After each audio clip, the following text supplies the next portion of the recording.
Hi there, I'm Nayantara reporting for ET Now, and today I've got you an exclusive story from the world of startups meeting with Dalal Street. The company I'm going to be talking to you about is the hospitality giant OYO, founded by Ritesh Agarwal.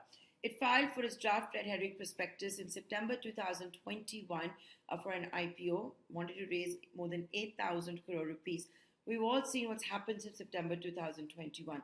The NASDAQ stocks themselves are trading about 70 to 80% lower.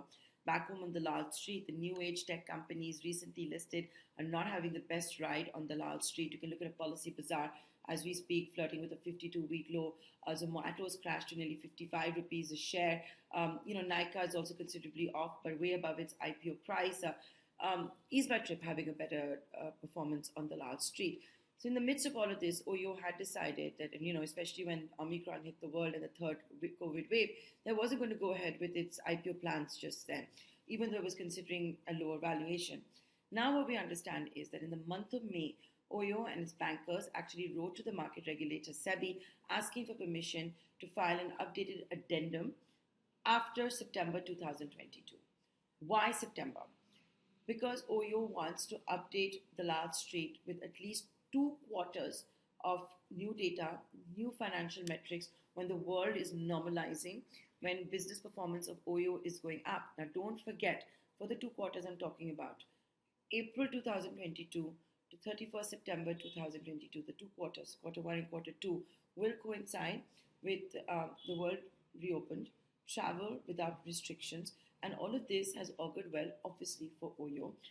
We've been told by our sources that its financial performance, financial metrics, EBITDA, business performance has improved significantly. In FY21, with the prospectus that's filed with SEBI, OYO's EBITDA loss was what? More than $200 million. We're being told it's almost negligible now.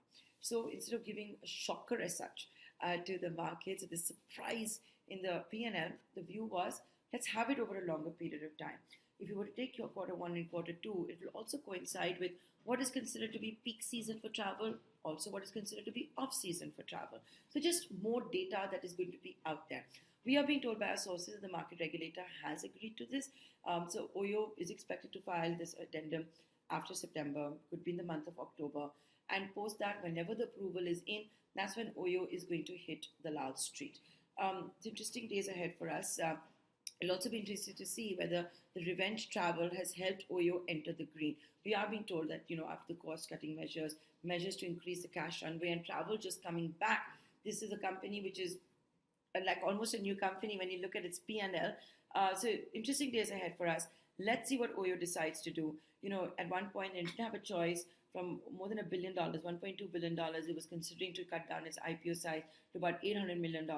As against seeking a valuation of $11 billion, the company was, willing to settle for nearly half of that. So a lot of the new information is, of course, going to be there in the addendum, and we will be tracking that very closely post-September right here on ET Now.